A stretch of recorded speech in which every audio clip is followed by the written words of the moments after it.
Mes chers camarades ludiques, bonsoir. Nous avons entendu vos plaintes et nous les avons comprises. Nous les avons prises en considération et aujourd'hui nous allons faire des efforts.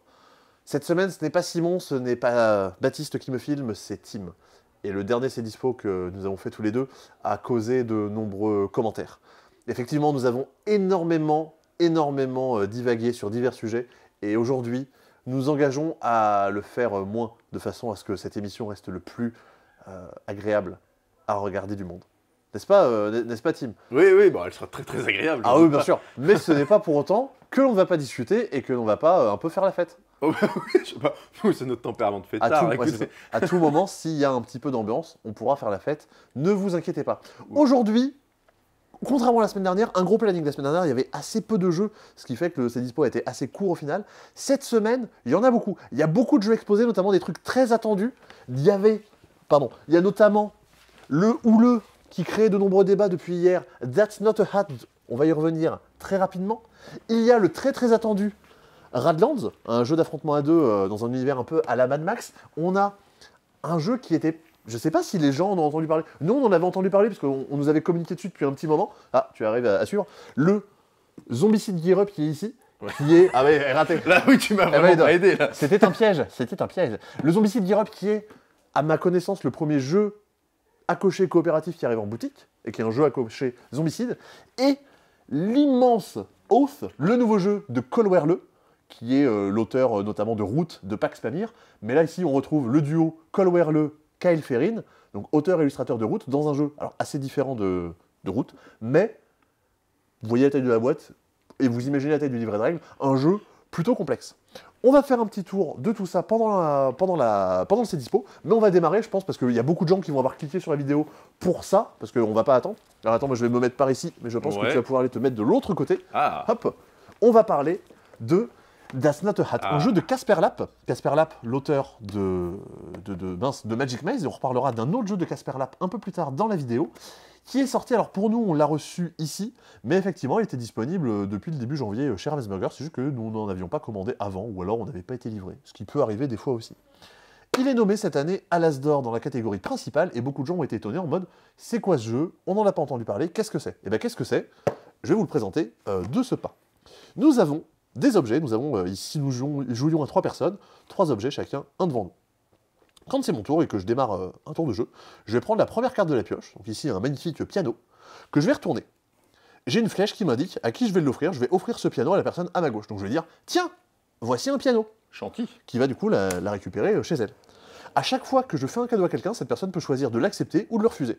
Si elle accepte le cadeau, c'est qu'elle pense qu'effectivement c'est bien un piano. Si elle le refuse, c'est qu'elle pense que je me suis trompé et que c'était pas un piano. Là, a priori, je me suis pas trompé, c'est un piano. Et ça va être à son tour de jouer. Elle va prendre son cornet de frites, qu'elle va retourner, qu'elle va offrir à la personne à sa droite en disant « Tiens, voilà des frites !» Et la personne ici va prendre son casque, va l'offrir à la personne par ici, va dire « Tiens, c'est un casque !» Et là, elle va devoir offrir l'autre cadeau qu'elle avait devant elle. Ah, qu'est-ce que c'était? Est-ce que c'était un piano, un cornet de frites? Et l'offrir toujours à la personne indiquée par la flèche. Il faut essayer de se souvenir. Là, on a fait une configuration à 3, et je pense pas que ce soit la meilleure configuration. Je pense que ça gagne quand même à être joué un peu plus nombreux, de manière à ce qu'il y ait un peu plus d'objets autour de la table. Dès l'instant que quelqu'un est accusé, dire « Ok, je pense que tu t'es trompé », on tourne la carte. Ok, c'est un piano. La personne qui s'est gourée la prend de côté, ça lui fera un point négatif à la fin de la partie. Ouais. Cette personne récupère un nouvel objet, mais toutes les cartes restent face cachée. Donc il faut quand même se souvenir de ce qui s'est passé depuis le début. Donc il faut un peu suivre le fil de la partie. Voilà. Tim, du coup, toi, tu me disais tout à l'heure que tu savais pas ce que c'était. Oui, Ouais. bah écoute, ça m'a l'air... franchement, Ouais. ça m'a l'air plutôt sympa. C'est un petit jeu d'ambiance vraiment très minimaliste, comme avait pu l'être Just One. Alors, sans forcément dire que c'est les mêmes jeux et que ce sera un jeu aussi important que ce qu'a pu être Just One. C'est un jeu vraiment dont le but est d'être ultra accessible. Et depuis hier, tout le monde dit « Qu'est-ce que c'est que ce jeu? C'est n'importe quoi. Pourquoi c'est nommé ?» Bon, alors, Voilà. c'est nommé. Ouais, c'est nommé. Moi, je trouve que la question du pourquoi c'est nommé est assez légitime. Oui, ça m'a l'air franchement chouette. Ouais. Mais en fait, surtout le truc que je comprends pas, c'est que les gens vont voir les membres du jury, vont leur mettre des messages et vont un peu les insulter. Et en fait, moi, globalement, sur la sélection, on peut en parler un peu, là. Dans tous les cas, ça reste de l'actualité, c'est une divagation, mais divagation d'actualité. Divagation ludique. C'est ça, non, mais je pense qu'aussi les gens s'attendent un peu à ça, et j'imagine que vous allez nous poser des questions dans les commentaires en mode, bah, qu'est-ce que vous en pensez, quel est votre avis. Il y a du coup 12 jeux qui ont été sélectionnés. Moi, globalement, sur la sélection, j'avoue que c'est pas j'y ai joué, et c'est pas un jeu c'est pas mon style de jeu, j'avoue. Mais il y a un jeu sur 12 sur lequel je suis moyennement d'accord. Bon, ça veut dire qu'il y a 11 jeux sur 12 sur lesquels je suis d'accord, genre ça fait 92%, un truc comme ça. Pas mal. Ça va. Bon ratio. Oui, au global, ça va, hein. C'est pas parce que y a un jeu qui, moi, m'a moins plu qu'il n'est pas légitime et qu'il faut remettre en question tout ce que le jury a fait. Donc calmez-vous et mettez pas des insultes aux gens. Oui, globalement, mettez pas des insultes aux gens. De manière générale, ne mettez pas des insultes aux gens. Arrêtez de faire ça, c'est fou. Non, mais c'est une chouette sélection. Et tu disais que tu l'avais vu, mais assez rapidement. Alors moi, je l'ai vu grosso merdo, j'avoue que j'ai... Bah alors, je l'ai vu, ouais. mais grâce à ma mémoire développée, je me souviens juste de la sélection pour l'As d'Or. Ouais. Bah dans l'As d'Or jeu de l'année, donc la catégorie principale, il y a effectivement Das Not a Hat, District Noir et Acropolis. Ouais. Moi, j'avoue que District Noir et Acropolis, c'est vraiment dans mes jeux favoris de l'année dernière. Et j'avoue que si je devais choisir moi lequel des deux faire gagner, parce que de mon côté, je ne ferais pas gagner Das Not a Hat, mais c'est d'un point de vue purement personnel encore, c'est personnellement. Non, mais ça, on ne l'aurait même pas nommé, mais c'est d'un point de vue non, mais ça, c'est personnel. vraiment, c'est juste notre avis et c'est aussi le but de discuter. Ah, bien sûr. Acropolis et District Noir, j'avoue que je ne saurais pas lequel faire gagner. J'ai tellement aimé les deux jeux, je ne sais pas. Mais c'est cool parce que Jules Messot, l'auteur d'Acropolis, est toulousain, donc ça met Toulouse un peu sur le devant de la scène. Oui, c'est cool. Et d'ailleurs, Toulouse est beaucoup mis sur le devant de la scène dans cette sélection parce qu'ils sont aussi pas mal nommés dans les jeux pour enfants, les Toulousains. Il y a Flashback de Baptiste, qui filmait la semaine dernière. Il est à la fois caméraman et nommé à l'As d'Or. C'est fou. Pour dire que c'est fou. Baptiste et Marc-Antoine Doyon, bien sûr, de Etuy Game. Il y a La Planche des Pirates. Je sais pas si tu voyais le jeu de Stop ou encore, tout à fait. avec la planche chez les pirates, ouais. De Benoît Turpin et Florence Seriex. Comme quoi, quand Benoît Turpin fait pas des jeux à cocher, il est nommé à l'As d'Or. Il fait des jeux à plancher. Et La Colline de Feu Follet, évidemment. Ça, c'est une surprise pour personne, je pense. Dans le... comment ça s'appelle, l'As d'Or Expert. Oui. Il y avait Ark Nova. Moi, c'est le seul que j'ai retenu. Fédération et Carnegie, qui sont globalement les jeux experts qui sortaient du lot. Et il y avait, catégorie initiée. La catégorie initiée, pour le coup, pour moi, elle représente parfaitement ce que doit être la catégorie initiée. Il y a Challengers, Alice is Missing, Turing Machine. C'est-à-dire pas des jeux fondamentalement compliqués, mais que si jamais c'est ta première expérience de jeu, c'est peut-être pas... Ouais, c'est super bizarre parce que, vu que c'est hyper atypique, je pense que il faut quand même avoir joué à quelques jeux avant de se frotter à ça. Pas parce que ce sera trop difficile, ou c'est pas parce que c'est ton premier jeu que tu vas forcément ne pas l'aimer. Mais c'est atypique, donc ça peut être un peu bizarre. Pour moi, la catégorie initiée, je pense qu'il pouvait pas faire mieux. Et alors, une prono sur le... Évidemment, initié, mon cœur ferait gagner Challengers, même si globalement les trois jeux sont bons. En expert, j'avoue que moi j'ai mon petit coup de cœur pour Ark Nova. Carnegie, c'est le seul jeu de la sélection auquel j'ai pas joué, malheureusement. J'ai joué à Fédération, c'était chouette aussi, mais forcément j'ai préféré Ark Nova. J'ai vraiment eu un gros coup de cœur pour Ark Nova.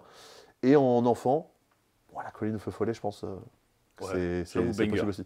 Dans les oubliés, moi j'aurais bien aimé avoir Gumiland dans les... Enfin, faut pas dire oubliés, parce qu'ils ont été joués.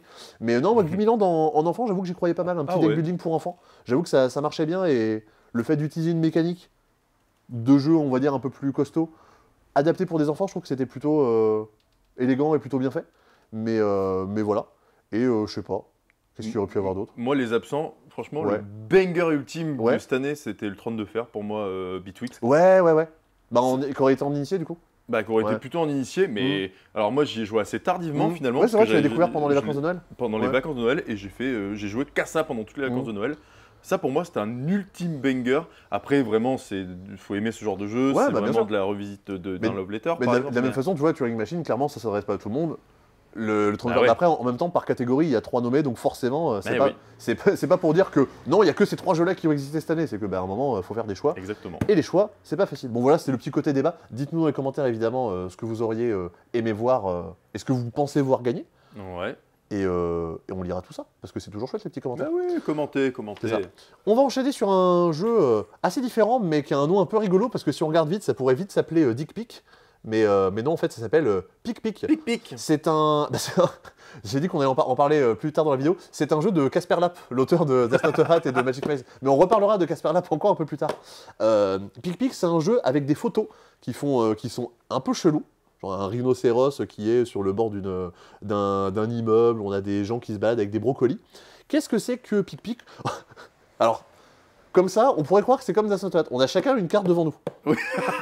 Et en fait, il faut on va l'offrir à quelqu'un. Tiens, voici une tortue aquarium. Non, alors là, ce serait méga bizarre. Banger. Non, comment ça va se passer? On va piocher une carte par autre personne qui est autour de la table. On va imaginer qu'on joue à 4. Okay, donc je vais piocher 3 cartes. On va piocher une carte par autre personne qui est autour de la table. Effectivement. Je vais regarder. Et je vais regarder les cartes qu'il y a devant eux. Et je vais donner une carte à chacun, en mode, tiens, toi voilà ça, toi voilà ça, toi voilà ça, qui sont selon moi des cartes qui sont en rapport avec l'image qu'il y a devant eux. Donc en gros, je donne des images qui sont, sont liées thématiquement ou d'une certaine façon aux cartes qui sont posées. Donc, moi je vais donner une carte à chacun, mais tout le monde va me donner une carte, donc je vais me retrouver avec 3 cartes devant moi.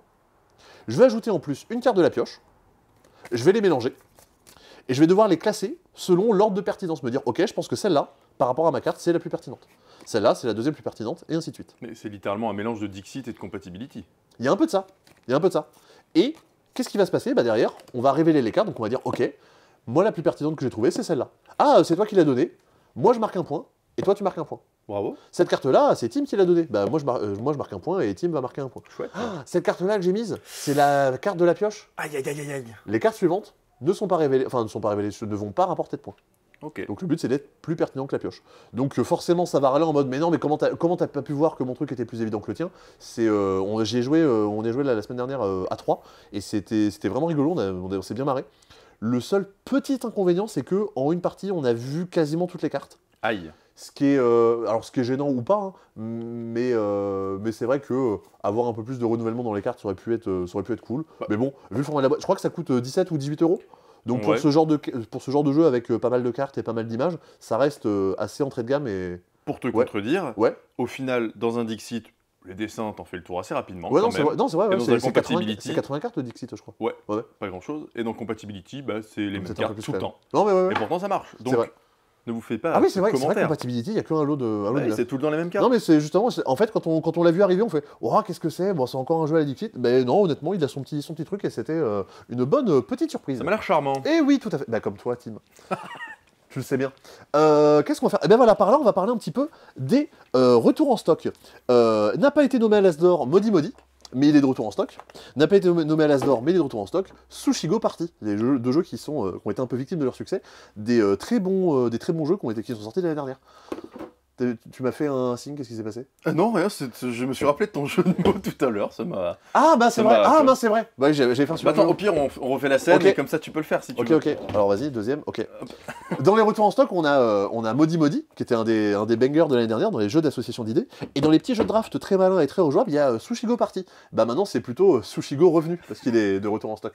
Merci Tim, je pense que je vais laisser la séquence où tu le refais. Évidemment. Moi ça me régale. Non mais évidemment, faut laisser la séquence.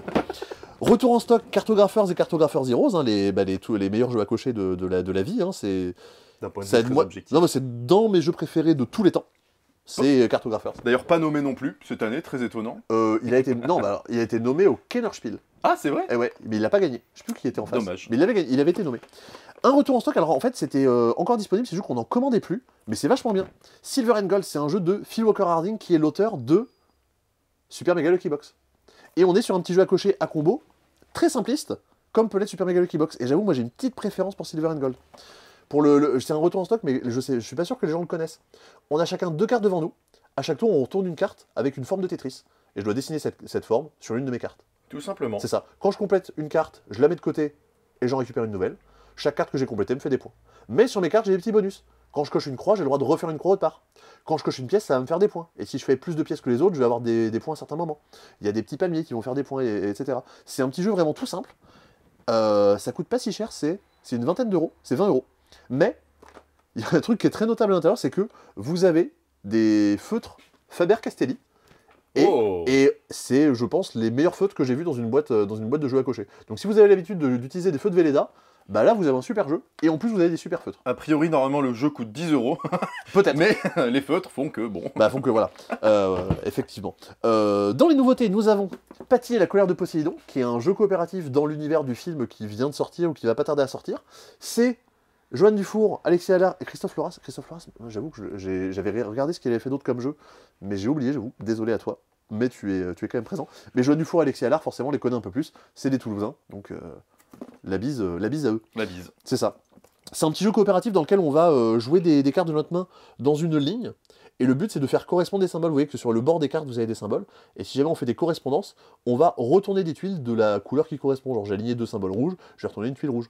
Les tuiles vont nous donner différentes actions. On va déplacer les trolls, on va récupérer des trésors. Le but étant de récupérer ces fameux trésors un peu partout, sans se faire envahir et et le faire assez vite. Parce que si on n'arrive pas à l'objectif, et qu'on n'a plus de cartes dans le paquet, on a perdu la partie. On est... Voilà, dommage. Ouais, c'est ça, dommage. C'est dommage. Et en petite nouveauté, Food Truck, qui est un petit jeu, on va dire, de programmation. Ouais, c'est ça, c'est une espèce de jeu de programmation, avec de la nourriture. Vous avez des cartes nourriture et vous allez devoir les mettre dans un certain ordre. En gros, c'est l'ordre dans lequel vous servez vos plats.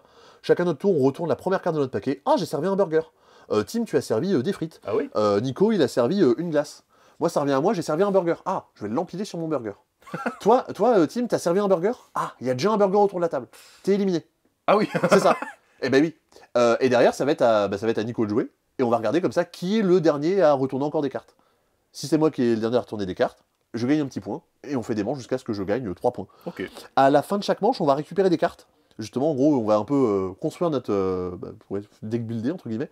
Et je vais essayer peut-être de récupérer des cartes qui sont plus rares que les autres, justement pour être le seul à les avoir.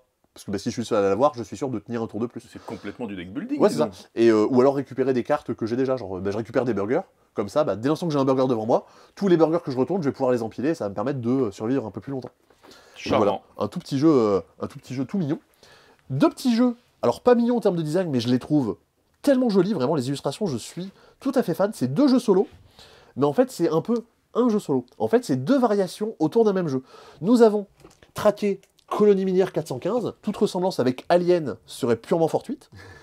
Et nous avons traqué Kobayashi Tower, toute ressemblance avec Die Hard / Piège de cristal serait purement fortuite. Oui, je suppose. C'est ça. Alors, je vais vous présenter le système de jeu, et globalement, vous connaîtrez les deux, et je vous expliquerai quelle est la différence majeure entre les deux. Dans ces 2 jeux-là, notre but, c'est d'avancer dans une pioche de cartes lieu. Dans les dernières cartes du lieu, il va y avoir la carte qui, en gros, possède le boss final. Là, ici, il va y avoir la piste de décollage, mais il y a une reine alien à affronter d'abord. Aïe, aïe, aïe. Plutôt coup dur. Et ici, il faut monter sur le toit de l'immeuble et il va y avoir des méchants à affronter. Donc notre but, c'est d'avancer dans cette pile-là. On a une certaine quantité de temps qui est indiquée sur notre petit plateau ici. Et on va avoir un paquet de cartes qui est en gros les cartes traquées. On va les retourner. Ah, déjà, coup de fou, je me retrouve face à un sacré ennemi devant moi. Ah oui. En gros, l'action que je vais faire majoritairement à mon tour, c'est retourner des cartes du dessus de mon paquet. Ou alors, ce que je peux faire, si j'ai des cartes qui ne me plaisent pas, je peux dire « Ah, je me cache ». À ce moment-là, je vais perdre un petit peu de temps et je vais défausser toutes les cartes qui sont présentes. Donc en gros, je me cache, les aliens qui auraient pu être là se barrent. Dans les cartes, on va avoir d'autres choses. Par exemple, on va avoir ce magnifique corridor qui va me permettre d'avancer dans la fameuse pile de lieux. Et je vais vous expliquer un petit peu la mécanique principale du jeu. Alors pour ça, j'aurais pu préparer mon exemple, mais je vais vous faire... Tu ne l'as pas fait. Je ne l'ai pas fait, je vais vous faire des petites choses comme ça. Hop. Le corridor, vous voyez qu'autour de cette carte, vous avez différentes icônes. Cette icône-là, c'est la même icône que sur l'icône de lieu. Ça veut dire que quand j'active le corridor, je vais pouvoir retourner la première carte du paquet de lieu. Donc en gros, je vais avancer je vais me déplacer, je vais avancer. Pour pouvoir l'activer, qu'est-ce qu'il me faut? Il me faut 2 chaussures. Ah oui. Ouais, parce que dans les corridors, il faut des chaussures. C'est important. Les chaussures, où est-ce que je les récupère? Je vais les récupérer sur d'autres cartes. Sur le côté gauche des cartes, j'ai des icônes. C'est les icônes que cette carte me procure quand je la défausse. Donc là, par exemple, je peux dire, je défausse cette carte et cette carte. J'ai bel et bien 2 chaussures, donc je peux activer cette carte et avancer dans la pile de lieu.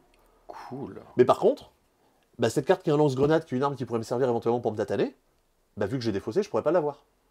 Mais si j'avais voulu l'avoir, il aurait fallu que je récupère 3 loops sur d'autres cartes. Ce qui est beaucoup. Ce qui est beaucoup, ouais, 3 loops c'est plutôt beaucoup. D'autant plus que, sur certaines cartes, vous avez des petits grelots, des petites cloches. Ouais. S'il y a au moins 2 cloches et que je retourne un alien, je suis obligé de l'affronter. Alors que s'il n'y avait pas des grelots, j'aurais pu essayer de temporiser un peu, voire essayer de me cacher. Donc en fait, c'est un petit peu de la gestion de la prise de risque, de retourner, de dire « Ah, cette carte-là, elle m'intéresse, il faut que j'attende un peu pour la récupérer, ou alors il faut que j'essaie plutôt d'avancer dans les lieux. » Donc globalement, chaque fois qu'il y a 3 cartes, t'en prends une de manière générale. Non, parce que je peux continuer à en retourner, tu vois. Techniquement, tant qu'il n'y a pas d'alien, je peux en retourner autant que je veux. J'ai pas de limite dans ma file de cartes. Et derrière, donc quand j'avance dans un lieu, mettons, hop, retournons celui-ci, je suis dans la réserve, je peux perdre une unité de temps pour recharger complètement mon fusil à impulsion. Voilà, en gros, c'est soit j'ai une action qui est possible, soit je vais faire un test de compétences et on va voir ce qui se passe si jamais je réussis ou pas. C'est des petits effets qui vont se déclencher. Et vraiment, toujours, je trouve ça magnifique. Dans Traqué, ça va être... Enfin, dans Kobayashi Tower, ça va être globalement pareil. Dans les cartes, on va retrouver vraiment le même mécanique de... Il y a des chaussures, il y a des grelots, il y a des... comment ça s'appelle? Il y a des loupes. Ce qui va changer, en fait, c'est le système de test de compétences et de combat. Dans celui-ci, dans Die Hard, on est sur un jeu de dés. Dans Alien, on est sur un jeu d'adresse. Là, j'ai dit jeu d'adresse et je sens que t'as ton œil qui a pétillé. Je l'ai pas vu, mais je l'ai senti. Ah, mais on l'a peut-être entendu au micro, ça a un petit peu pétillé. Ça fait... Quand je vais me battre contre un alien, je vais prendre des munitions qu'il y a sur mon arme. Donc là, ici, des petits jetons. Je vais pouvoir dire, je prends un jeton. Chouette. Et je vais devoir le lancer dans la boîte. Si jamais je suis à l'intérieur du cercle, enfin, du moins, si je touche le cercle, j'ai réussi à faire une touche. Donc là, je vais essayer. Alors moi, je me suis plutôt entraîné comme ça. Alors j'ai complètement raté la boîte. Mais voilà. Donc là, voilà, je me suis battu, ça n'a pas réussi. J'ai perdu du temps, parce que j'ai perdu du temps pour viser et mal viser. Et en échange, l'alien m'a tapé. Mais je veux cette mécanique de jeu pour tous les jeux. Je vais continuer comme ça jusqu'à ce que soit je sois mort, soit j'ai plus de temps, soit j'ai battu l'ennemi. Ça va marcher aussi comme ça pour les tests de compétences. Quand on me dit de faire un test, je vais prendre un jeton qui est un petit peu plus gros, et je vais pouvoir le lancer. Et en fait, le jeton est un petit peu plus gros selon ma santé. Quand je suis encore en bonne santé, j'ai un jeton qui est assez gros. Quand je suis aux portes de la mort, j'ai un jeton qui est bien plus petit. C'est chouette, ça. Voilà. Et dans Traqué, nos munitions, ça va être des dés qu'on va dépenser. Et pour faire des touches, il va falloir faire une certaine valeur. Et pareil pour les tests de compétences, on a soit 2 dés, soit 1 dé. Il faut faire une certaine valeur pour réussir le test de compétences. Okay. Voilà donc la différence entre les deux. Les autres armes que je vais pouvoir récupérer vont me dire, je sais pas, j'ai une grenade, du coup j'ai un gros jeton. J'ai un sniper, je sais plus ce que c'est. Du coup j'ai des jetons qui ont des formes un peu rigolos. Et dans celui-là, il y a un mode difficile. Le mode difficile, voilà ce qu'il faut que je touche. Ah oui, non, ça c'est le mode difficile, ça c'est le mode normal. Non mais alors, tu sais ce que j'ai envie, moi? J'ai envie de m'acheter Traqué. Ouais. Pour, déjà parce que ça a l'air chouette. Ouais. J'en ai fait, ouais. Oui, pardon. Tout pour récupérer le couvercle et les jetons et jouer à Nemesis, mais au lieu de lancer mes putains de dés pour savoir si je gagne ou pas, je dois jeter mes balles dans le couvercle. Et franchement, Nemesis sera un bien meilleur jeu avec ça. Je sais pas, doucement. Non, il faudrait qu'on y rejoue, mais je suis pas un très grand fan de on y rejouera avec ça. Mais voilà. Et pour le coup, j'ai fait 2 parties de celui-là, une pour me familiariser avec les règles, une pour rejouer. Une partie de Die Hard, j'ai passé des bons moments. Je suis pas sûr d'en faire 1000 parties, mais c'est des petits systèmes un peu plaisants. Il y a un mode pour jouer à 2. Où en gros on a un joueur secondaire qui n'a pas un personnage principal mais qui a, on va dire, un allié. Je pense que c'est vraiment pensé comme étant un jeu solo plutôt que comme un jeu à 2. Bon, et puis si vous y jouez à 2, peut-être que moi je préfère jouer au jeu solo à 2 en réfléchissant à 2 en mode coopération. Ouais, bien sûr. Et puis là tu lances les jetons une fois sur 2. Juste, je sais qu'avec la caméra, des fois, il faut couper un peu. Je surveille. Est-ce qu'on est bon ou pas? Écoute, on est à 22,52. Eh ben écoute, tu as le temps d'un autre jeu. Allez, un autre jeu. Allez, de quoi on va parler? Ah bah voilà, c'est très attendu. On va parler de Radland. Ah oui, donc tu prends un jeu vraiment qui va durer 1000 ans. Mais non, très bien. Mais franchement, c'est pas long. Alors justement, Radland, c'est pas long à expliquer. Oui, mais comme il est hypant, tu vois. C'est ça. Jeu à 2, avec une boîte qui fait la bonne taille. Et ben ça, figure-toi que je suis agréablement surpris car je m'attendais à une boîte beaucoup plus grande. On a un termo en carton, on a 2 paquets de cartes, quelques jetons, et ça déjà, ça fait plaisir. Ça coûte 25 €, donc c'est pas excessif non plus. Ça, c'est pour le côté technique de... quand les gens abusent pas trop sur ces choses-là, autant le mettre en avant. C'est un jeu d'affrontement à 2, un jeu de cartes. On va avoir chacun 3 cartes camp devant nous. Tac, tac. Elle était cachée, elle était là. 3 cartes camp devant nous. Quand j'ai réussi à détruire les 3 camps de mon ennemi, j'ai gagné la partie. Si je me suis fait détruire mes 3 camps, j'ai perdu. C'est la seule condition de fin de partie. Tout simplement. Voilà. On va avoir des cartes en main. Et on va avoir, chaque tour, 3 jetons gouttes d'eau. Les jetons gouttes d'eau, c'est ce qui va me permettre de jouer mes cartes. Et c'est pas des jetons que je vais pouvoir accumuler. Une fois que s'il m'en reste un, tant pis, c'est perdu. Au tour suivant, j'ai récupéré 3 nouveaux jetons eau. Les cartes que j'ai en main, elles vont être de 2 types. On a les cartes événements qui sont entourées d'une petite banderole, et on a les cartes personnages qui sont les autres cartes. Ici, j'ai le coup en eau pour rejouer mes différentes cartes. Comment ça va se passer? Régulièrement, je vais avoir envie de jouer des personnages chez moi. Vous allez comprendre pourquoi très vite. Donc je paye son coup, et je vais venir le jouer devant l'un de mes camps. Et en gros, devant chacun de mes camps, je pourrais jouer jusqu'à 2 personnages. À quoi ça me sert? Et maintenant, si mon adversaire veut taper mon camp, il faudra d'abord détruire ce personnage, parce que ce personnage protège le camp qu'il y a derrière. Sauf s'il y a des effets qui disent « Ah, je peux taper un camp même s'il y a quelqu'un devant ». Comme dans Magic, comme dans tous ces jeux-là, il y a des cartes à effet qui viennent contredire les règles. C'est marrant, ça me fait penser à la mécanique d'un jeu qui s'appelait Thunder and Lightning, qui était sur la mythologie nordique, où pareil, tu faisais des colonnes de cartes. Ah ouais, ok. Et le but c'était d'aller péter l'anneau de l'autre, enfin bref. Mais je connais pas du tout. Oui. Non, mais il a pas dû rester longtemps en rayon. Mais bon, ceux qui connaissent, connaissent. Et donc voilà. Et ouais, donc c'est une mécanique qu'on va forcément retrouver. Bah, on a des trucs à protéger, donc on va mettre des choses devant pour se défendre. Les cartes que j'ai jouées devant moi, ensuite je vais pouvoir activer leur pouvoir. Par exemple, on a ce petit personnage là. Hop. Bah, je peux payer une goutte d'eau pour faire un dégât, et mon adversaire va me faire un dégât en retour. Donc voilà, je vais pouvoir dire, ok, mon eau, au lieu de la dépenser pour jouer mes cartes, je pose des jetons dessus. Tac, tac, tac, tac. L'autre type de carte dont je vous ai parlé, c'était les événements. Les événements, c'est un peu pareil, j'ai un coût à payer, mais les événements, je vais les mettre sur le côté de mon plateau. En fait, sur les événements, il y a une petite icône de bombe. En gros, c'est le nombre de tours nécessaire pour que l'événement se déclenche. Donc là, lui, il va se déclencher au prochain tour. Je vais le mettre sur le côté, et en gros, on a... comment dire, quand les cartes arrivent au centre de la table, les événements vont se déclencher. Au début de chacun de mes tours, en fait, je fais avancer tous mes événements d'une case, les événements qui arrivent au centre se déclenchent. Et là, en fait, pourquoi j'ai pas montré avec cet événement-là? Parce que sur cet événement, il y a écrit 0. Ça veut dire que quand je joue l'événement, son effet s'applique immédiatement. Voilà, en fait, en termes de principe de jeu, ça s'arrête à peu près là. Derrière, tout ce qui va rentrer en compte, c'est les effets des cartes, de dire j'active ça pour faire des dégâts, je fais ça pour me protéger, je fais ça, machin. Je vais pouvoir aussi activer les effets de mes camps parce que vous avez tout un paquet de camps différents. En début de partie, vous en recevez 6 si vous en choisissez 3. Et vous avez plein de camps avec des effets différents. Donc là, pareil, en termes de rejouabilité, vous êtes pas mal. Au passage, vous voyez qu'il y a une patte graphique. Et je trouve que ça tabasse. On se régale. Ouais, vraiment, je trouve ça vraiment magnifique. Et ça fait plaisir. Voilà. C'est qui l'illustrateur? Son nom n'est pas marqué sur la boîte, il doit être marqué derrière. Petit big up quand même. Petit big up. Ah. Petit big up. Ah, l'illustrateur. Petit big up à l'illustrateur qui doit bien pas été payé, visiblement. Qui doit bien se marrer là-haut. Ah, il a peut-être été payé, mais. Alors, qui doit bien se marrer là-haut chez Coluche et des Broches. En tout cas, l'auteur s'appelle Daniel Pichnik. C'est rigolo, ça ressemble à Picnic. Et c'est vrai. Mais ça a très peu de rapport. Même, ou Pichnette même, pour les jeux de. Voilà. Conception du jeu. Illustration. Manny Tremblay, Damien Mamoliti et Mr. Cunnington. Mr. Cunnington, en fait, qui est un couple d'illustrateurs, je crois. Et Manny Tremblay, je sais plus, je crois que j'avais regardé. Je crois qu'il avait fait des illustrations pour Everdell, notamment. Donc ils sont 4 à avoir potentiellement illustré ce jeu. Bah, en même temps, vu le nombre de cartes différentes, c'est plutôt cool. Je sais plus ce que je voulais vous dire.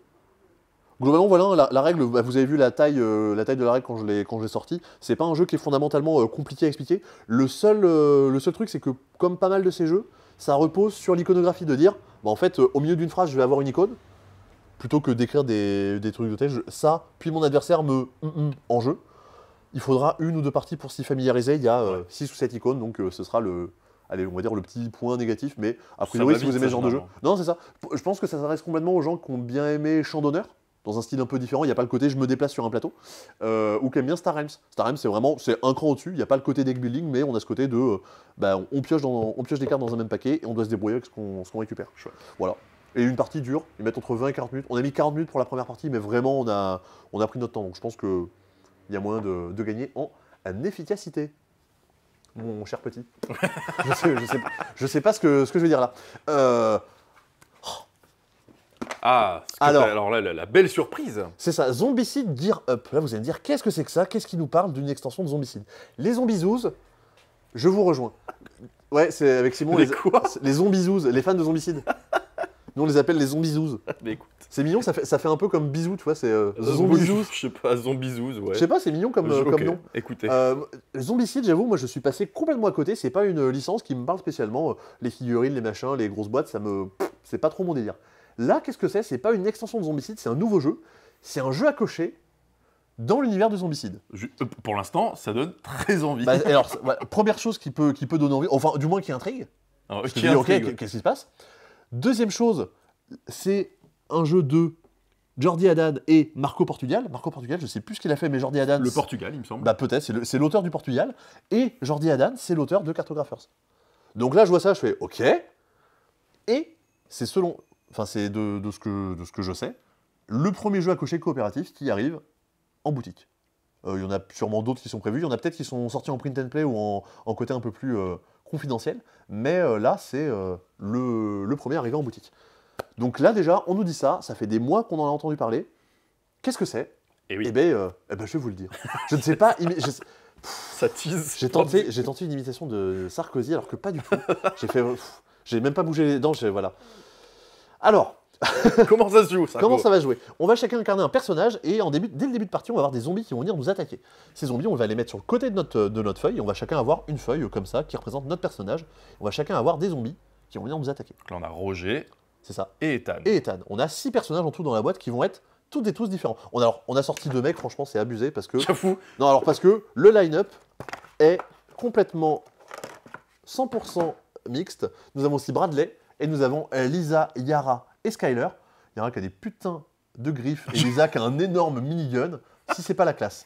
Non, franchement, les persos sont plutôt cool. C'est marrant, ils auraient pu faire un truc. Je sais que ça se fait beaucoup dans les jeux de faire un recto verso où comme ça tu peux jouer n'importe quel personnage avec n'importe quel genre. Alors oui, mais en fait, je pense que c'est des personnages déjà qui existent dans Zombicide. Ah, ben oui. Et en fait, pour le coup, là, ici, le recto verso, il est utilisé parce que tu as un côté pour le jeu en multi et tu as un côté pour le jeu solo. Eh ouais, d'accord. Donc voilà, donc pour le coup, ils pouvaient pas le faire à ce niveau-là. Et j'imagine que les persos existaient déjà dans Zombicide. J'avoue que j'ai aucune rêve de Zombicide. Oui. Et je vais avoir donc des zombies qui vont venir sur le côté. Sur le côté, vous voyez que j'ai 3 niveaux qu'on va appeler 3 rues. Et régulièrement, quasiment à la fin de chaque tour, les zombies vont avancer. Ils vont se rapprocher de moi. Et si jamais un zombie est proche de moi et devait se rapprocher encore une fois, il me ferait autant de dégâts que le nombre de petites étoiles rouges qui sont visibles.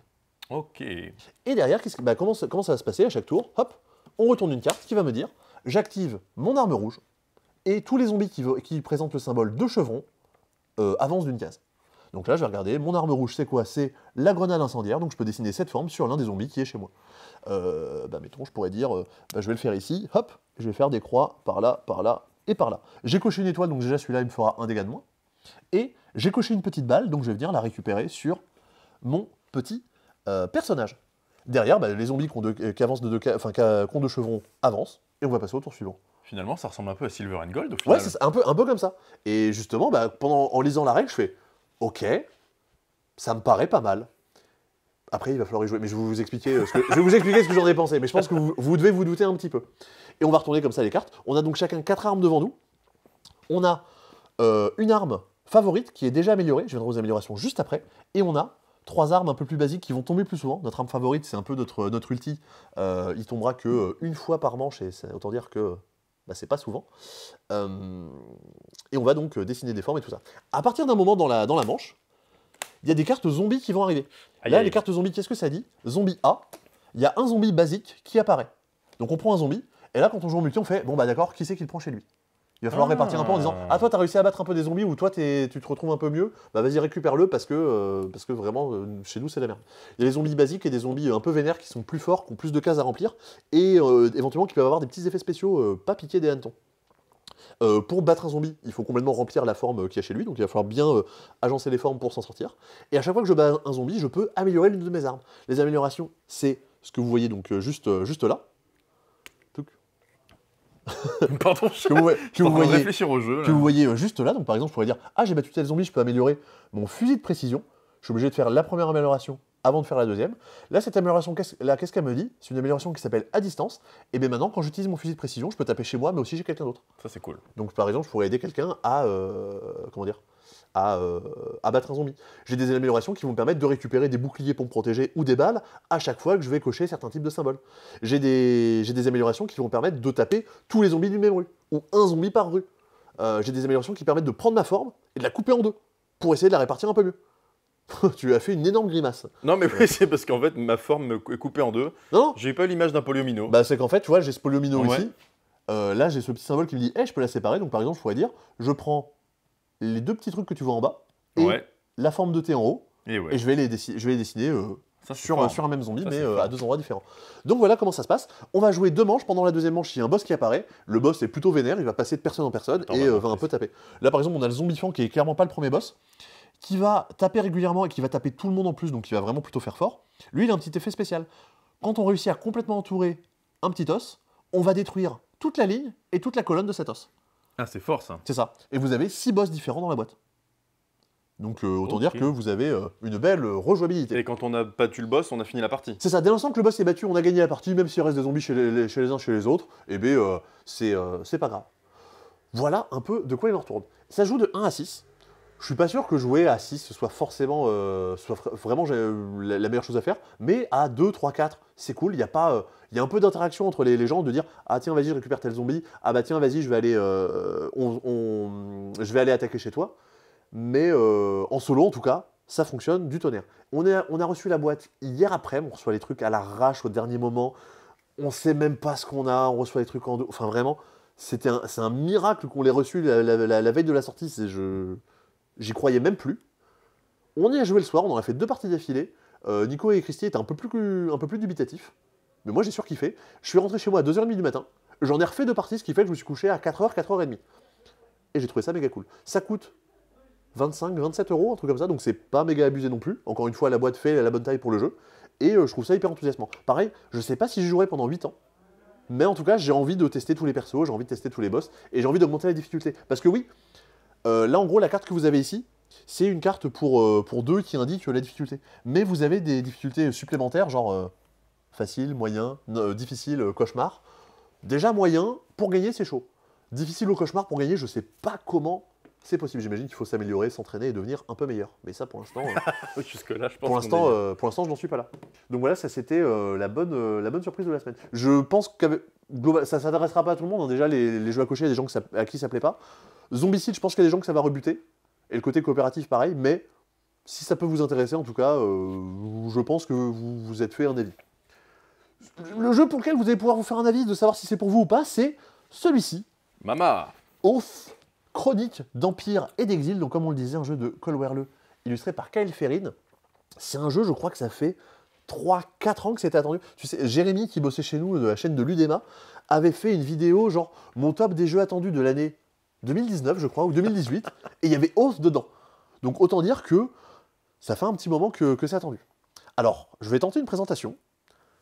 Je suis pas sûr d'être exhaustif, parce que c'est un jeu qui est riche au possible, mais je vais essayer de donner, on va dire, une petite touche de ce que ça peut être. Ouais. On va chacun incarner un personnage, et on va partir sur des objectifs différents. Le but, c'est pour gagner la partie, de valider un objectif. Quelqu'un autour de la table va jouer le chancelier. Bonjour, je suis le chancelier. Et les autres vont jouer des exilés. Alors on peut dire, ah d'accord, tout le monde est contre le chancelier. Pas du tout. On est chacun en compétition les uns contre les autres. On a notre fiche ici de personnages, donc chancelier ou exilé. Donc on n'en a mis que 2, mais on va bien sûr pouvoir en mettre un peu plus. Et sur le côté, on a toutes les actions qu'on peut faire à notre tour qui vont être décrites. Par exemple, si je recherche, je vais pouvoir piocher des cartes et faire différents effets. Enrôlement, je vais pouvoir récupérer des troupes et venir envoyer des troupes sur les lieux au centre du plateau.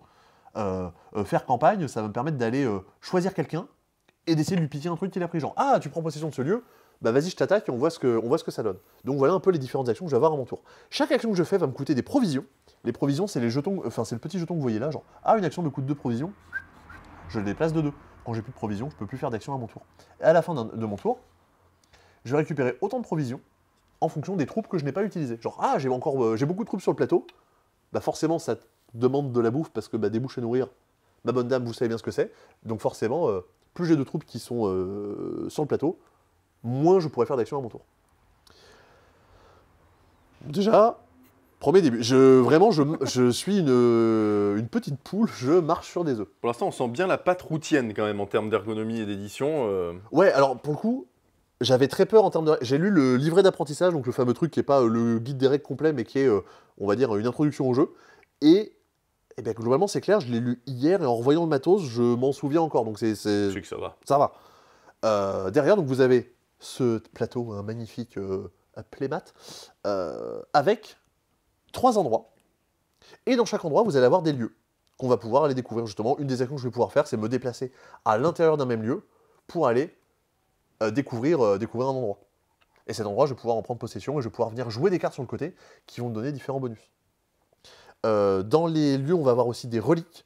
Les reliques, je vais pouvoir les récupérer et les mettre chez moi parce qu'elles vont avoir des bonus. Genre là, action, regardez n'importe quel lieu, conseiller aux reliques, reste caché sur un lieu au choix. Bah, forcément, si j'ai ça, je vais pouvoir devenir un peu plus fort. Pour gagner la partie en tant que chancelier, il faut essayer de tenir le plus longtemps possible. En gros, quand on va jouer chacun nos tours, on va passer, machin, on va avancer dans les différentes manches. À partir de la fin de la 5e manche, le chancelier va lancer un dé. Sur 6, il a gagné. À la fin de la 6e manche, il lance un dé, sur 5 ou 6, il a gagné. Et ensuite, ça va être de plus en plus probable. Et à la fin de la 8e manche, le chancelier a gagné tout court. Mais ça veut dire que la partie se joue sur un jet de dés tout le temps? Pas seulement, parce qu'en fait, pour pouvoir gagner comme ça, il faut qu'il possède un titre, et ce titre, on va pouvoir lui voler. Okay. Donc déjà, on va déjà pouvoir essayer de limiter ça. Donc déjà, c'est plutôt... C'est pas un jeu coopératif, mais on a quand même envie d'essayer d'embêter le chancelier, parce que de base, il a un petit avantage sur nous. Et c'est sa seule manière de gagner au chancelier? Bien sûr. Alors là, je préfère pas dire de bêtises, c'est sa façon principale de gagner. Pour les autres, pour les exilés, il y a plusieurs possibilités. On va pouvoir devenir usurpateur. À ce moment-là, on va prendre la place du chancelier. On va pouvoir gagner, on va dire, un peu à sa place. On va pouvoir récupérer des cartes vision. Les cartes vision, hop, c'est des cartes qui sont mélangées là-dedans. Elles sont où? Mais où sont les cartes vision? Alors, je suis vraiment... Attention, on digresse. Bah ouais. Ah bah voilà, non mais là, je suis juste passé à côté. Les cartes vision, hop. Vision de conquête.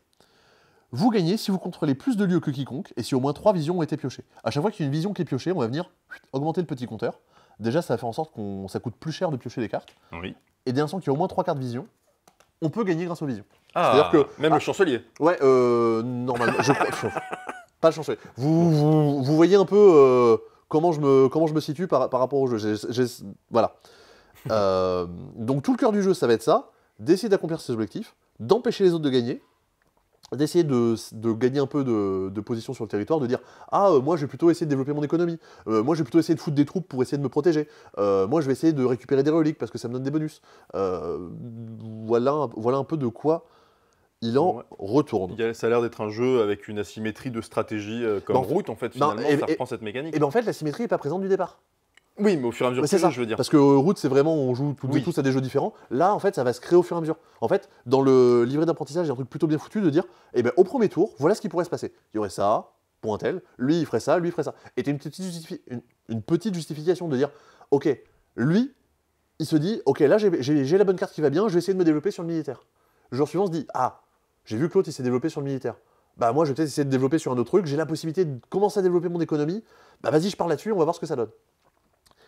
Et un truc que j'ai pas dit, mais c'est quand même un élément assez important du jeu, c'est que le jeu est évolutif. Ah. C'est vraiment Chronique d'Empire et d'Exil, c'est le titre du jeu. Et bien c'est littéralement ça, c'est une chronique. C'est-à-dire qu'à la fin du jeu, à la fin de la partie, vous allez préparer la mise en place de la partie suivante, et éventuellement les lieux qui vont être là vont changer, il y a des nouvelles cartes qui vont apparaître, il y a des nouvelles façons de gagner la partie, des nouvelles visions qui vont venir en jeu. Et le jeu va comme ça évoluer au fur et à mesure. C'est pas un jeu destructif, hein, c'est Legacy dans le sens où il évolue, mais il n'y a pas de côté de j'ai fini la partie. C'est vraiment le monde vit et le monde évolue.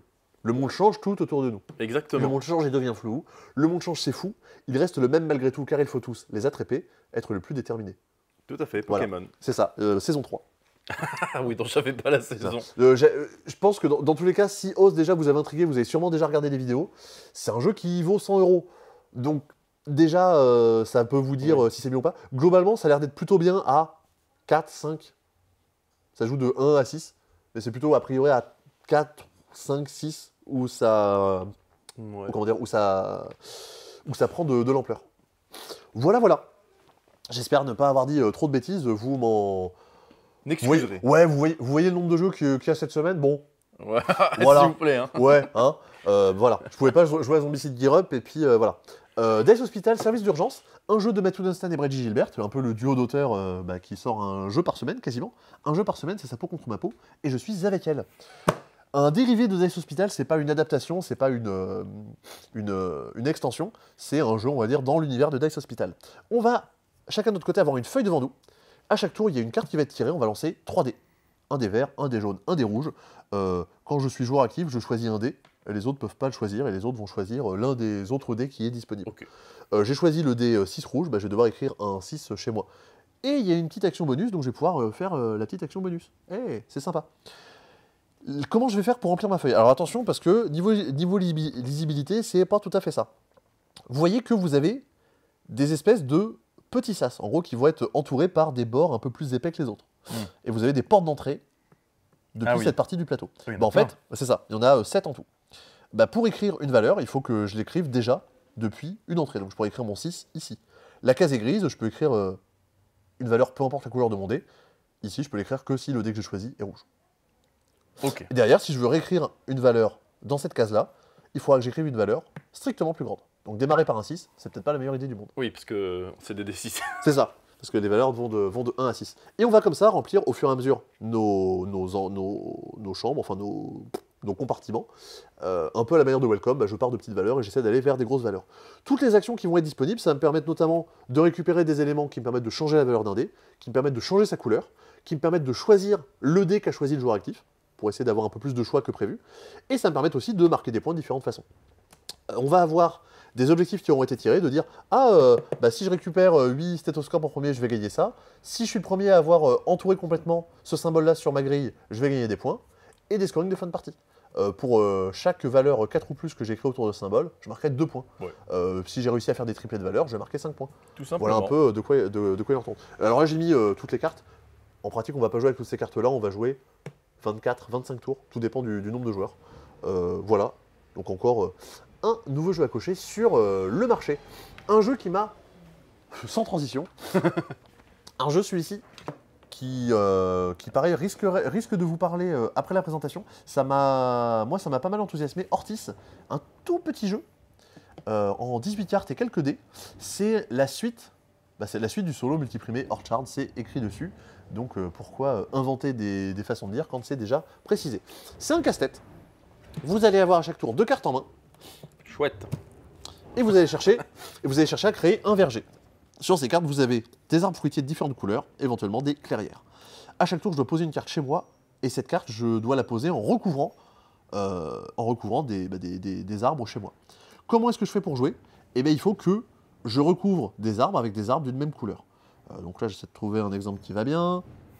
Alors voilà, c'est le bon moment. Voilà, par exemple, je peux jouer cette carte comme ceci, parce que je recouvre ici un arbre orange et ici un arbre jaune. Chouette. Quand je réussis à faire ça, je vais additionner soit la valeur de mon dé avec le nombre de fruits qui est ici, soit le nombre de fruits qui est présent, et je vais mettre un dé qui correspond. Donc là, 2 plus 1, 3, je vais mettre un dé orange de valeur 3 ici.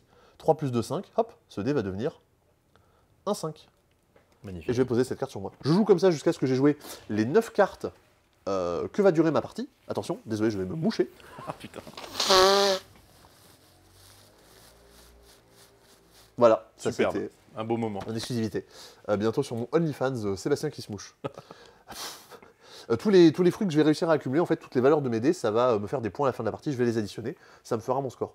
Si j'ai réussi à suffisamment améliorer un dé pour lui faire atteindre la valeur incroyable de 6, et bien en fait, j'ai pas un 6, j'ai un joli panier de fruits. Un panier de fruits, ça vaut 10 points. Si j'améliore encore un panier de fruits, je vais avoir une charrette de fruits. La charrette de fruits, je peux l'avoir qu'une seule fois pendant la partie. Et ça me fera pas 10 points, ça m'en fera 15. Donc il faut que j'essaie d'améliorer les mêmes arbres. Voilà. Mon but étant de faire le plus gros score. De base, c'est juste ça, je joue 9 cartes, et je regarde quel est mon score.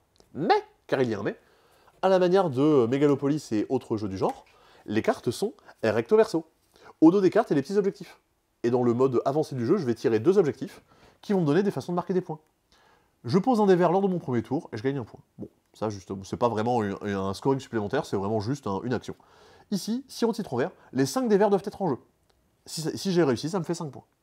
Pour gagner la partie, il faut que je marque 30 plus 26, 56 points. Ouais. Un peu vraiment à la manière de Sprolopolis. Ouais, c'est ça, qui s'appelle du coup maintenant Megalopolis. Oui, effectivement, c'est avec ce même principe, et c'est tout, et c'est tout. Une partie, ça va durer 10 minutes, ouais. C'est tout sympa. Un truc que j'aime bien, alors c'est un jeu qui est effectivement solo, mais si vous êtes plusieurs à avoir une même boîte, notamment, je sais pas si vous jouez en conférence par Skype ou par comment on appelle ça, par Zoom, vous avez chacun de votre côté une boîte. Vous allez prendre les 9 mêmes cartes, en fait, chaque carte est numérotée. Donc vous allez dire, ok, on prend les cartes 11, 16, 10, tout ça, on les prend dans le même ordre. On prend tel objectif, on joue chacun de notre côté. Et donc comme les cartes sont tombées dans le même ordre, on regarde qui a gagné la partie parce qu'on a eu le même aléatoire. Genre on a joué les mêmes cartes et les mêmes choses, qui s'est débrouillé le mieux avec ça, c'est ce qui permet de savoir qui a gagné la partie. Et encore une fois, vous pouvez y jouer à 2 en coopération aussi. Moi j'ai joué avec Baptiste à 2, et ça marchait très très bien également. Ouais, non mais pour le coup, ça paye pas de mine, mais c'est vraiment très plaisant. Alors, un truc, pour le coup, là, on va pas s'en rendre compte, les cartes sont en plastique. Chez nous, vous pouvez nous acheter des cartes en PVC, et...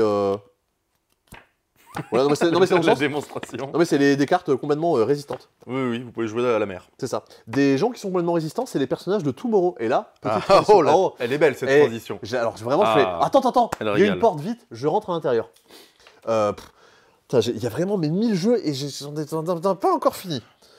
Tomorrow, c'est encore un jeu de cartes et encore un jeu d'affrontement à 2. cette fois-ci, c'est un jeu qui est asymétrique. Des gens vont jouer les rebelles, des gens vont jouer le gouvernement. Ou même le gouvernement, comme d'aucuns diraient. Exactement. Vous avez les gilets jaunes contre le gouvernement Borne. Je suis sûr que Simon, s'il avait été là, il aurait fait cette phrase comme ça. D'ailleurs, on dit bonjour à Simon. Bonjour Simon. Bonjour Simon. D'ailleurs, on a parlé de l'Asdor tout à l'heure. Là, aujourd'hui, il y a son pote Arnaud de Meeple on Fire qui a sorti une vidéo. Et ils étaient tous les deux à dire des bêtises autour de l'Asdor. Donc vous pouvez aller voir la vidéo, c'est plutôt rigolo. Ça fait 2 semaines qu'il est en vacances, il nous manque, donc on est obligé d'aller regarder des vidéos pour avoir un petit bout de notre patron. Moi je l'ai pas regardé. Voilà. Moi je l'ai écouté pendant la pause de midi. C'est rigolo. Ils disent énormément de bêtises, donc autant dire que moi j'étais ravi. Est-ce que c'était un peu clivant comme vidéo? Oh. Non, je demande. Moi je regarde pas si c'est pas clivant. Il y a des punchlines balancées, mais voilà. Bah, allez voir, vous verrez. Eh oui, allez cliver. Ça dure 1 heure. Vous verrez. Il s'est coupé les cheveux, oh là là. Ah ouais? Eh ouais. Ah bah tiens, tu vois, tu iras cliquer pour aller voir la coupe de cheveux de Simon. Oui. Peut-être. Non. Ou tu verras lundi. Oui, voilà, je pense que ça va plus se passer comme ça. Ça marche aussi comme ça. Tomorrow, qu'est-ce que c'est? Donc je vous disais, c'est un jeu asymétrique. Et on va donc chacun avoir des cartes en main. Le but, ça va être de dépenser des sous pour poser des cartes et gagner leur effet. Quand je joue les rebelles, mon but, c'est de gagner des points de rébellion. Je ne sais plus quel est le nom exact. Quand j'ai gagné les 15 points de rébellion qui sont présents ici, je gagne la partie. Bah tout simplement. Voilà. De l'autre côté, quand je joue le gouvernement, mon but est tout autre. Mon but est de capturer les leaders rebelles. Et les leaders rebelles, c'est des cartes, par exemple, comme celle-là. Célia Duval, aka Sunshine. Elle, quand je la pose, elle reste sur la table. Et elle me donne un bonus, soit une action que je peux activer, soit elle me donne un bonus passif. Là, par exemple, là, je gagne un jeton de rébellion au début de chaque tour. Donc, justement, ces cartes-là, j'en ai 3 dans mon paquet. Mon paquet est composé seulement de 10 cartes. Et le but de mon adversaire, c'est de me capturer les 3. Tout le cœur du jeu, ça va être là. À mon tour, je fais 2 actions. Les actions, attention, ça va être très compliqué. Soit je pioche une carte, soit je paye son coup et je joue une carte, soit je défausse une carte et je gagne de l'argent, autant que son coup. Donc cette carte qui vaut 2, eh bien, je la défausse et je gagne 2 pièces. Ou alors, j'active le pouvoir d'une de mes cartes que j'ai posées. Tout simplement. Ça s'arrête là. Derrière, c'est vraiment, comme tous ces jeux-là, jouer avec les effets des cartes pour s'en sortir au mieux. Il y a une petite particularité dans les boîtes qu'on va vous envoyer ou que vous allez avoir quand vous nous les achetez. Vous allez avoir un petit goodies de 4 cartes supplémentaires. Parce que c'est écrit dans la règle, en fait, c'est aussi un jeu de deck building un peu à la Magic de « Ah, je peux changer des cartes de mon paquet pour essayer d'être meilleur ». Vous avez un petit goodies avec donc 2 cartes pour les rebelles, 2 cartes pour le gouvernement, et vous allez pouvoir faire des petits changements dans vos decks. Donc ça reste très léger. Bon, après, il y a 2 cartes sur 10, mine de rien, c'est quand même pas mal. Le truc, c'est que normalement, des goodies comme ça, il y en aura d'autres, mais on n'a pas d'infos, et globalement, les gens qui le distribuent n'ont pas d'infos dessus. Donc je trouve ça bête, parce que le potentiel du jeu est quand même plutôt cool. Hein. C'est pas un jeu qui révolutionne tout, mais le concept de faire du deck building avec seulement 10 cartes, je trouve ça un peu intéressant. Il y a Marvel Snap qui a fait ça récemment en jeu vidéo, de faire du deck building avec 12 cartes. Et je trouve ça assez cool, ce côté minimaliste de dire comment je me débrouille. Après, c'est du deck building préalable. Ouais, c'est ça, c'est avant le début de la partie, on choisit ce qu'on va faire. Mais justement, je trouve ça assez plaisant de se dire ah vas-y, il faut que je trouve 60 cartes à mettre dans mon paquet, qu'est-ce qu'il faut que je fasse? Ça marche, non, oui. Là il y en a 10, et on part d'une base de dire vas-y, change une carte, j'en ajoute une. Et je trouve ça dommage que il n'y ait pas eu une meilleure communication dessus, ou qu'il n'y ait pas qu'on n'ait pas de planning de sortie ou autre, je trouve ça un peu dommage. Mais donc voilà, Tomorrow, encore un jeu d'affrontement à 2. Et on en aura d'autres d'ici la fin d'année, des jeux à 2, on va en parler encore de beaucoup. Est-ce qu'il sort demain? Non, elle est sortie la semaine dernière. Mais j'ai compris pourquoi tu as. Bah ouais, non, mais ça aurait été beau. Bon. Est-ce que par hasard, tu as besoin encore une fois de couper la caméra? Oui, dans 1 minute 30. Alors fais une pause, comme ça la coupure se voit pas. Nous revoici après une petite coupure qui était invisible au montage. Pourquoi je l'ai dit? Oui, du coup elle ne l'est plus. Ouais, ça. Je vous ai dit 2 fois dans cette vidéo qu'on allait reparler de Casper Lap. Et bien, qui c'est que voilà? Casper Lap avec Gardeners. Gardeners, normalement, vous en avez déjà entendu parler sur cette chaîne secondaire dans une première partie. Donc le format où on découvre un jeu sans trop savoir ce que c'est. Et bien, vous pouvez aller le voir si vous voulez avoir une meilleure idée du jeu après que je vous le présente. Gardeners, qu'est-ce que c'est? C'est un jeu coopératif, silencieux, de placement de tuiles. C'est bien résumé. Casper Lap avait donc déjà fait Magic Maze, qui était ça, un jeu coopératif, silencieux, dans lequel on n'a pas le droit de parler avec les autres. On va jouer en simultané pendant la durée d'un sablier de 15 minutes. C'est écrit dessus, 15 minutes. Grosso merdo, à moins que ce soit un sablier de 15 mètres, mais... Franchement, je sais pas. J'ai un petit doute sur la question. Et donc quand j'ai envie de jouer, je vais pouvoir prendre une tuile. Normalement, les tuiles sont devant moi et je vais pouvoir en prendre une et venir la poser quelque part. Je peux poser cette tuile à tel endroit.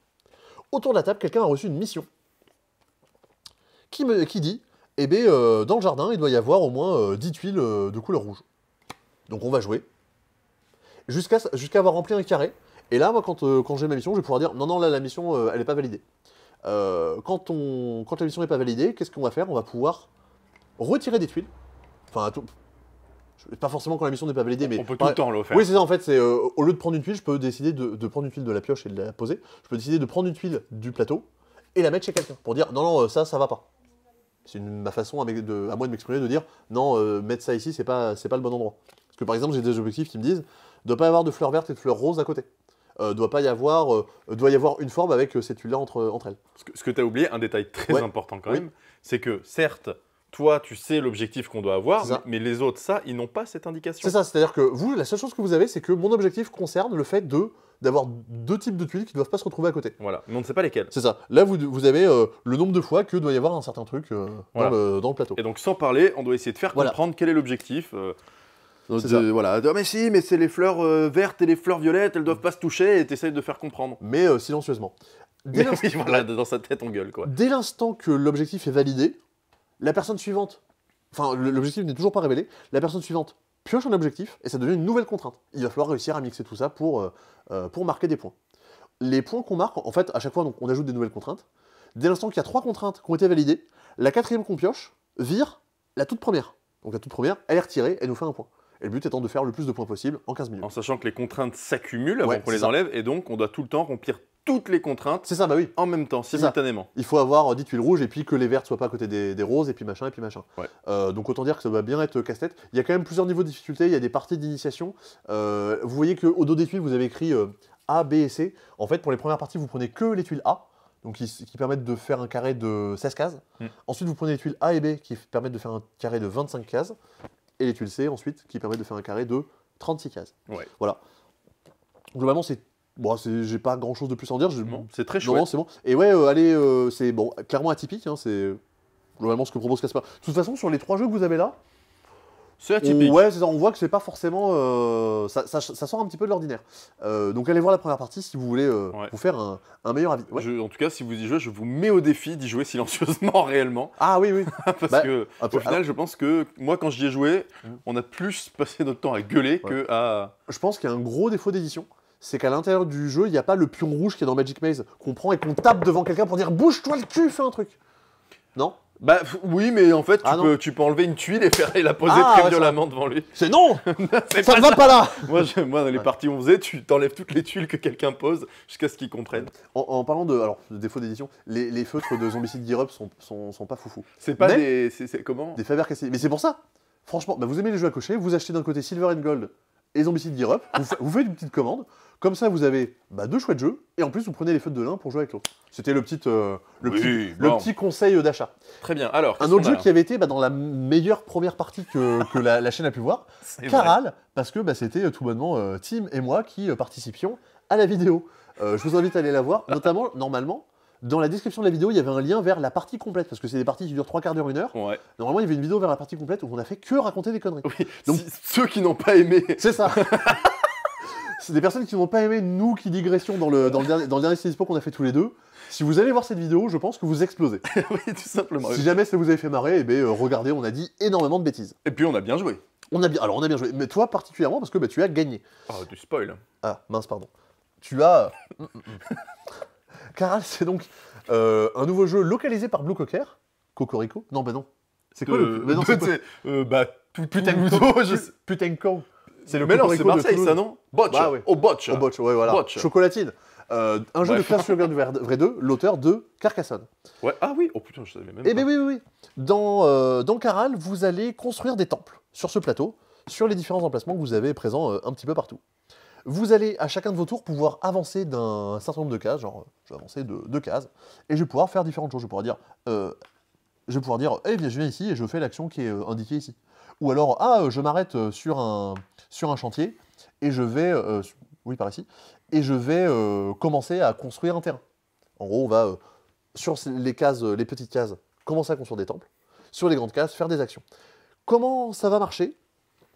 Les différentes actions que vous allez avoir ici vont me permettre de récupérer des alpagas qui me permettent de me déplacer plus vite à chaque tour, vont me permettre de piocher des cartes qui vont me permettre soit de marquer des points régulièrement, soit de faire un peu plus d'action à chacun de mes tours, vont me permettre de récupérer des cailloux dans les carrières, ou vont me permettre de poser des personnages un peu partout pour améliorer mes actions de type, plus je vais avoir de personnages dans les carrières, plus je vais marquer de points. Exactement. Enfin, plus je vais récupérer de cailloux. Le but donc étant d'avancer, de poser ces temples un petit peu partout.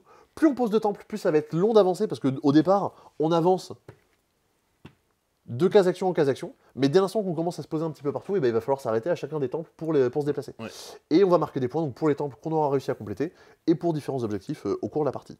Dès l'instant que quelqu'un arrive au centre du plateau, la manche se termine, et on redémarre. A noter que, il y a ce petit personnage-là, l'architecte, qui va aussi avancer, qui va avancer assez vite, et en fait qui va nous empêcher d'activer certaines actions. En gros, toutes les actions qui sont présentes derrière lui dans la spirale ne pourront pas être activées. Donc il faut quand même essayer de se dépêcher, même si des actions nous intéressent. Mais effectivement, maintenant que tu le dis, au final, on a à peu près la même mécanique que Carcassonne, qui est que pour faire nos actions, on est dépendant de nos petits ouvriers, nos petits meeples.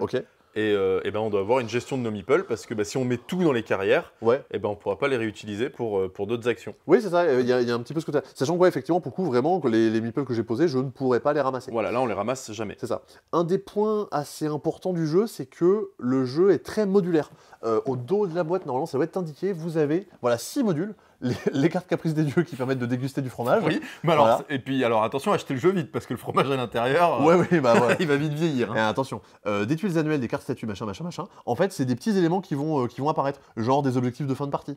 Genre des objectifs, j'ai réussi à faire ça avant toi, je gagne des points. L'anaconda, il va venir bloquer certains lieux et je vais pouvoir le virer à coups de cailloux si jamais je veux faire l'effet du lieu. Non, c'est vrai. Voilà. C'est vraiment ça. Donc, c'est des petits modules que vous pouvez ajouter soit indépendamment, soit vous pouvez tous les mettre en même temps et le jeu va devenir bien plus complexe que ce qu'il était au départ. Nous, on y avait joué, ça nous avait bien plu. On y avait joué à 2. Je pense quand même que ça gagne à être joué à 3-4. Ouais. Voilà.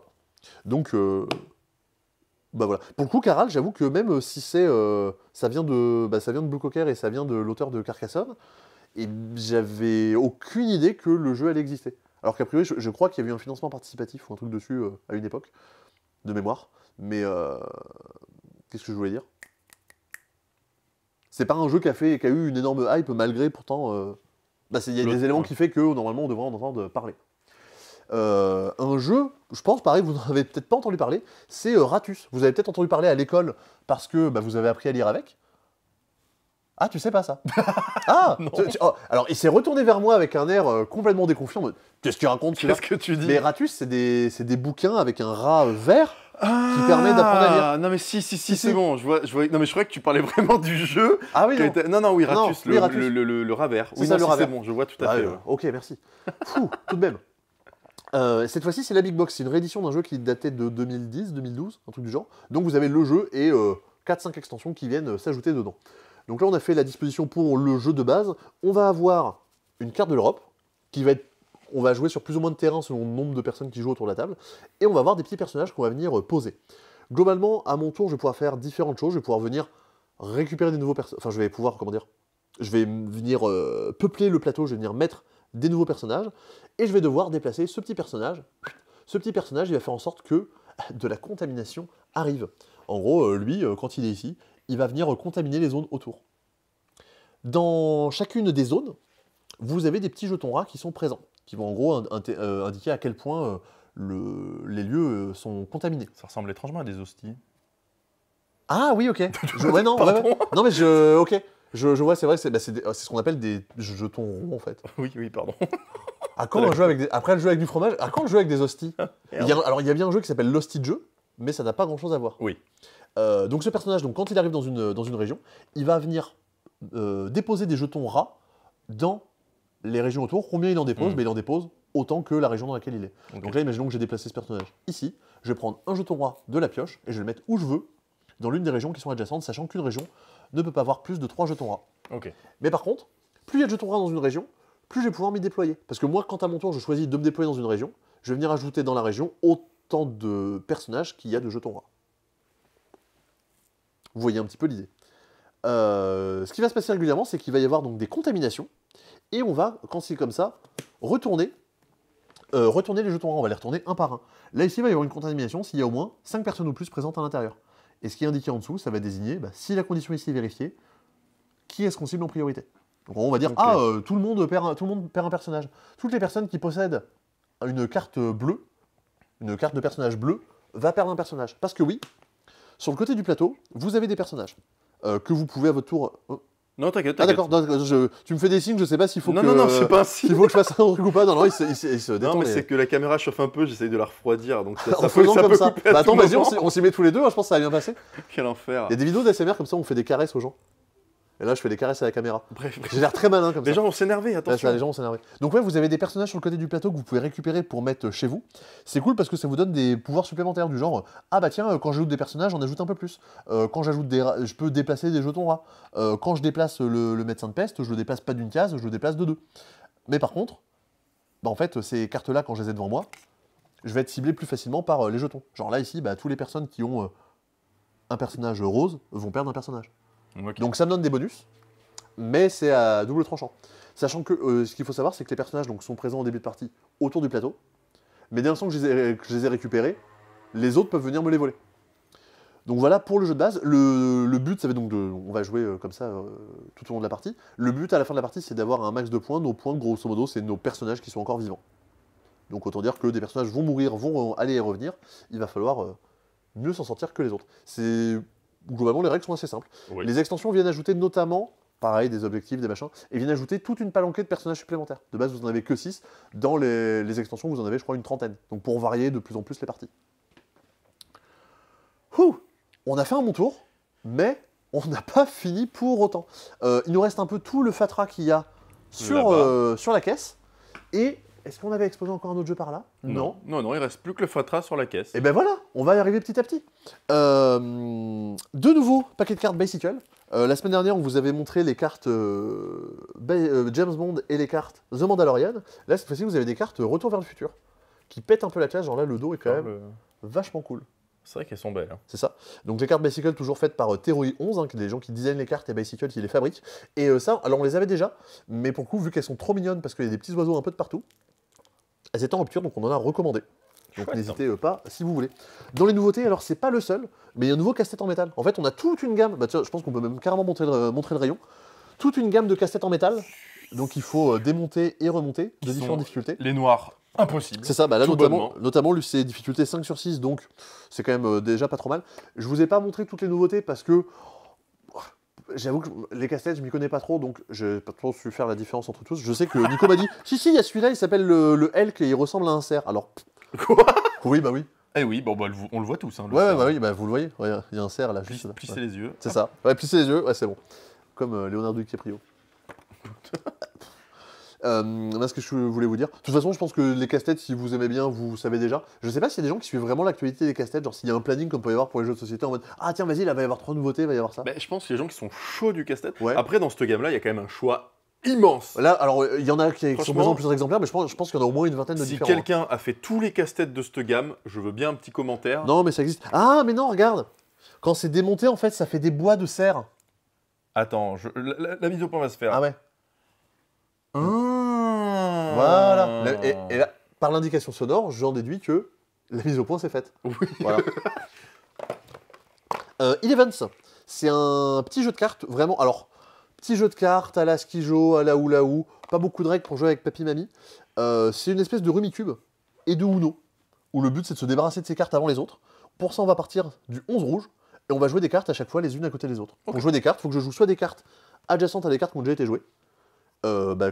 Pour jouer du rouge, il faut que je joue sur la ligne rouge. Pour jouer du vert, il faut que je joue sur la ligne verte. Ah, et pour commencer, ouais, effectivement. Enfin, non, je l'ai jamais vu. Il paraît que c'est un excellent film. Et pour démarrer une nouvelle couleur, il faut forcément que je démarre par le 11.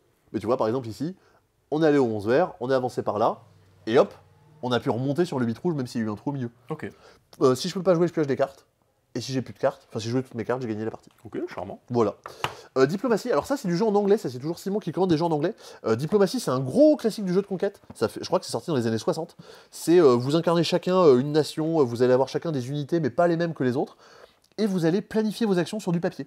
En gros vous allez dire, ok moi je vais déplacer tes troupes ici, je vais attaquer ça, je fais ça. Et vous pouvez faire des alliances avec les autres. Que vous n'êtes bien évidemment pas obligé de tenir genre. Attends mais là t'es en train de m'envahir, on devait faire une... Désolé, je pratique le dab choum. Je dab en éternant, ce qui me permet de me protéger dans mon coude par la même occasion. Enfin, et surtout de protéger les autres. Donc du coup, ouais. Ah bah tiens, on avait dit qu'on avait fait une alliance, mais là t'es plutôt en train de m'envahir, c'est quoi le problème? Ah bah non, en fait, moi j'ai fait une alliance avec l'autre, et en fait, c'était bien mieux. Il y a des messes basses. C'est ça, exactement. Bah en fait, moi, il y avait des gens qui jouaient au club de jeu de mon école, qui avaient lancé une partie, qui faisaient une journée, un tour de jeu. Genre, le matin, ils se retrouvaient, ils disaient, bah ok, moi je fais ça, moi je fais ça, moi je fais ça. Ils prenaient le plateau en photo pour pouvoir le remettre en place un peu plus tard. Et après, pendant toute la journée où on allait en cours et tout, bah ils discutaient entre eux, comme ça, bah t'es pas genre autour de la table à essayer de te dire, vas-y, on va dans les toilettes pour discuter, voilà. Ça permettait d'être plus discret. Mais après, bon, il faut être capable de se retrouver tous les jours et de faire avancer la partie. Donc ouais, Ouais, on pourrait lancer une partie au magasin, en fait. c'est vrai, sur Discord. Oui, c'est Bah, marrant. typiquement, je pense que ça peut assez facilement jouer à distance. Genre quelqu'un qui a le jeu et les autres qui vont faire leur petite... On en parlera au leur chef. petit truc. Exactement. Dans Simon commande des trucs en anglais, nous avons Transformers The Rising Darkness, un jeu de deck building. Alors c'est une extension, mais c'est aussi un stand-alone. Alors j'ai essayé de regarder un peu de quoi il retournait. Vous avez... Alors grosse originalité, vous avez un plateau qui est formé par des cartes et vous vous déplacez dessus. Et vous pouvez fouiller au début, les cartes sont face cachée, vous pouvez fouiller pour regarder ce qu'il y a en dessous. Des fois c'est des cartes que vous pouvez acheter, des fois c'est des monstres. Et les monstres, ils vont vous faire des effets négatifs et il va falloir essayer de les battre. Il y a un aspect... Alors, même en compétition, il y a un aspect coopératif parce qu'il y a des boss à battre. La partie s'arrête quand les boss ont été battus et on va pouvoir se mettre à plusieurs pour essayer de tataner les boss. Et après, il y a un vrai mode coopératif dont le but c'est de vraiment battre les boss.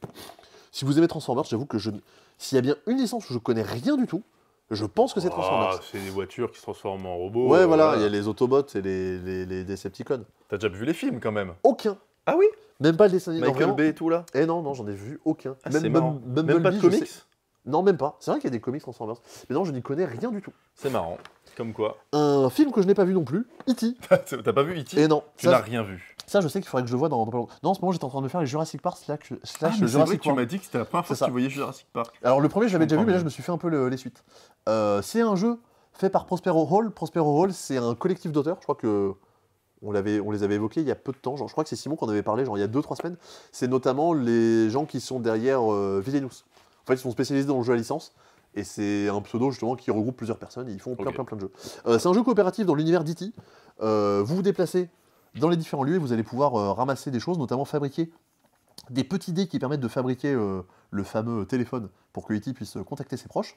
En gros, quand vous fabriquez ces choses-là, vous allez les déposer dans la forêt et vous les lancez. Quand vous les lancez et que vous faites la face du téléphone, le vaisseau avance et quand il arrive au bout, vous avez gagné. Chouette, hein. Et régulièrement, il y a les méchants qui vont avancer et selon différentes conditions, vous perdez la partie. C'est, on va dire, du dérivé, de pandémique, de tout ça. Un truc assez notable dans le jeu, vos personnages donc, sont à vélo, évidemment, avec une petite case, là, une petite caisse. Et les dés que vous fabriquez, vous allez les mettre dans la caisse. Pareil, vous avez E.T. que vous pouvez contrôler, et ben vous pouvez le foutre dans la caisse aussi. Qui est la plus grosse plus-value du jeu. C'est ça c'est rigolo. Bon voilà, un petit jeu coopératif, avec le matériel en anglais, mais il n'y a pas beaucoup de texte sur le matos non plus. Et enfin, on va repasser sur 3 gros jeux en français. Alors pareil, je vais les présenter, je vais peut-être pas en faire des caisses, parce que vous voyez déjà un classé des boîtes, c'est du lourd. Circadien, Ordre du Chaos. On incarne chacun une faction asymétrique et on va se battre sur un plateau, on va se déplacer, on va se tataner. Le but étant de contrôler des reliques. En gros, si à un moment je contrôle toutes les reliques qui sont encore présentes sur le plateau, j'ai gagné la partie. Et les reliques vont disparaître au fur et à mesure. Un des trucs assez intéressants dans le jeu, c'est que vous avez des actions que vous pouvez faire à chaque tour. Alors non mais voilà, mais le système est assez original. Alors je me pète, c'est vraiment un pavé ce truc, c'est lourd. Tu peux le poser si tu veux, on t'autorise. En fait, vous avez donc des actions que vous pouvez faire. Chaque action va avoir un coût, et ce coût en fait est déterminé par les gens autour de la table. Genre moi je vais dire, cette action, elle va coûter ça. Okay. De mémoire, pour moi, quand c'est moi qui fixe le coût, pour moi elle coûte rien. Et par exemple, quelqu'un qui voudrait faire une action assez importante, je vais dire, bah vas-y, fais-la, mais par contre tu vas raquer. Mais c'est vrai qu'il y a un petit côté Race for the Galaxy, un petit peu. Avec une autre mécanique. Un petit peu. Moi je vais dire un peu un côté niette. Pour le côté de je détermine un peu les trucs pour essayer d'embêter les autres. Oui, aussi, pourquoi pas. Voilà. Donc assez intéressant dans ce type de jeu. Également, ce que je vais pouvoir faire, c'est développer des technologies, en gros, à m'améliorer dans les différentes actions pour qu'une même action soit un peu plus forte pour moi. Derrière, on se déplace, on a un système de combo de cartes pour essayer de faire des combats. Ça sert à rien. Enfin, je suis pas sûr que ce soit un jeu qui concerne énormément de gens. Déjà, rien que sur le système de jeu de conquête, jeu de faction asymétrique, des parties entre 2 et 4 heures, globalement pour jouer à 4-5. déjà, rien qu'avec ces petits éléments et cette petite originalité, je pense que vous savez si c'est fait pour vous ou pas. Clairement, la cible, c'est les gens qui jouent au trône de fer, quoi. Ouais. Ouais, ce genre de truc. Bah même, je pense, des gens qui jouent à Root... Oui, ce genre de bail. Ça a l'air d'être moins asymétrique que Root quand même, mais voilà. Ok. Shogun no Katana, c'est un jeu que moi j'avais vu à Cannes l'année dernière. On me l'avait présenté alors que j'avais un badge pro pour me balader là-bas. Qu'est-ce que c'est donc que Shogun no Katana? Ça va peut-être vous étonner, mais c'est un jeu dans lequel on va forger des katanas. Mais non. Et ouais. La base du jeu, c'est la pose d'ouvrier, je me pose et je fais des actions. L'originalité, c'est la façon dont on va forger nos katanas. En fait, les katanas qu'on va fabriquer, c'est des petites tuiles qu'on va venir récupérer, c'est des commandes qu'on prend.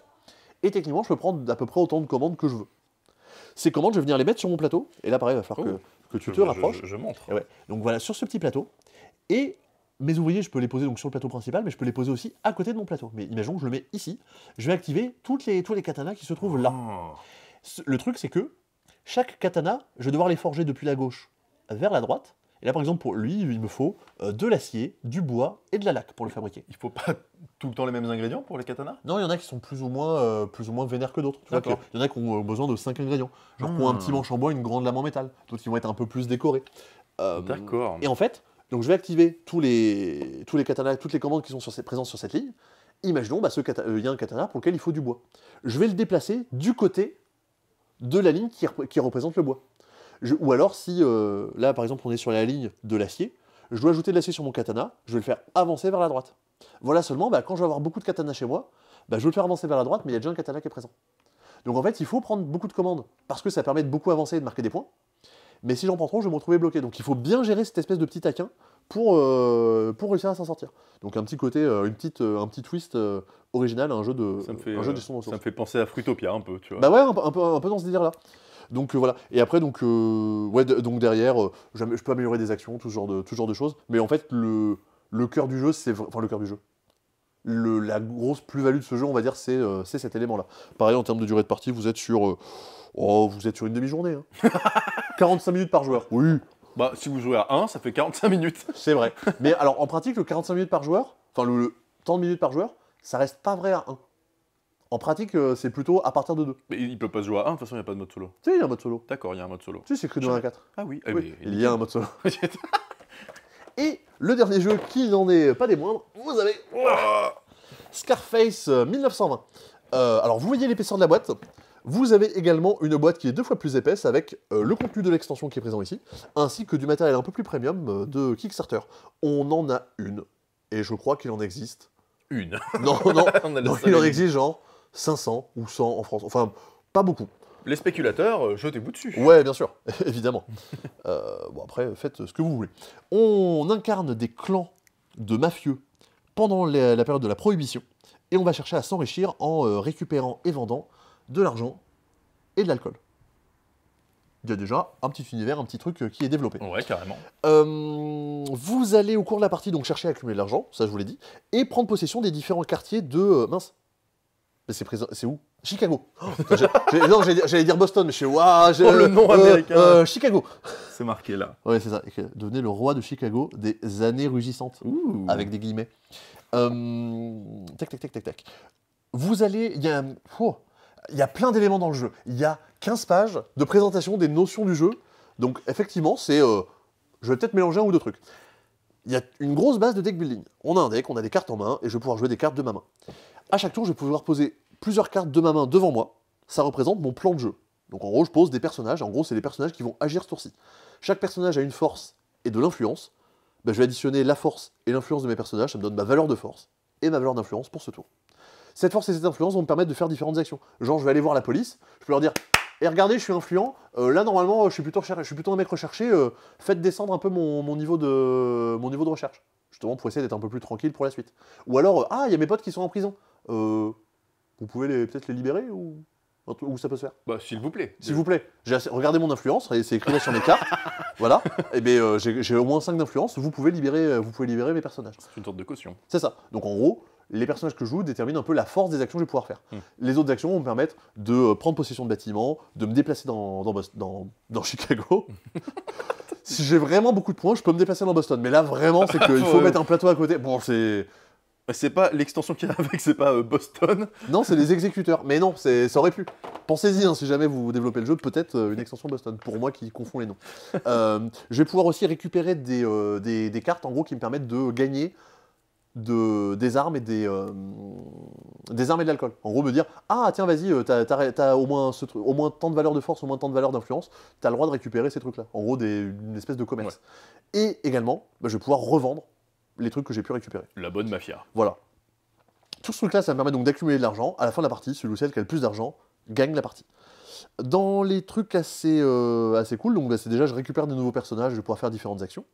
Les personnages que j'ai joués ne me servent pas juste pour ma force et mon influence, ils ont des pouvoirs que je vais pouvoir activer à mon tour. Et il y a un petit système aussi de combo de cartes de dire « Ah tiens, t'as joué une carte qui a ce symbole-là, donc tu peux débloquer ce pouvoir en plus qui est disponible sur la carte. » Un peu comme Star Realms, t'as joué 2 cartes rouges, ah, t'as un petit pouvoir en plus. Chouette. Ouais, c'est un petit peu plus compliqué que Star Realms, on est un petit cran au-dessus, je vous le cache pas. Il me semblait que j'avais un dernier truc à dire. Oui, il y a toute une piste, justement, la piste de recherche que vous voyez ici sur le côté. En fait, il y a certaines actions qui vont faire en sorte que je suis recherché. Globalement, plus d'actions, enfin, des actions qui vont être assez fortes vont faire en sorte que je suis recherché. Si jamais... il y a des cartes qui vont être tirées et qui vont avoir un impact pour la personne qui est la plus recherchée. Qui vont avoir tel impact si je suis entre telle valeur et telle valeur de recherche. Mais qui va être un effet un peu moins vénère si je suis un peu plus bas. Donc en fait, il faut faire des actions fortes qui vont nous faire monter dessus. Il faut réussir à gérer un peu ça en le faisant baisser des fois pour ne pas se retrouver complètement dans la panade. Voilà un petit peu de quoi il en retourne. Vous êtes sur des parties de 1h30 à 2h30. Accrochez-vous à votre slow bar, à mon avis. Ouais, le bouquin de règles fait 30 pages. On a reçu les jeux avant-hier. J'ai lu le bouquin de règles, voilà ce que je vous en dis. Mon exposé est peut-être pas parfait, pareil. Si le thème vous plaît, si vous n'avez pas peur de vous frotter un jeu un peu lourd, la règle est très bien écrite.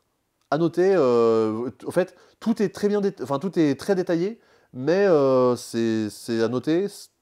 Honnêtement, je pense qu'il ne faut pas avoir peur. Ouais. Je prends comme exemple Nemesis qui avait un livret de règles horrible, mais qui était très bien écrit. Et au final, c'est pas si compliqué une fois qu'on a fait notre première partie. Non. Une fois qu'on s'est taillé les veines sur une partie, les prochaines sont souvent plus agréables. Non, dans tous les jeux qu'il y avait cette semaine, toutes les règles n'étaient clairement pas des chefs-d'œuvre. Je donnerai pas de nom, mais vraiment, il y a des trucs, c'est abusé, vraiment.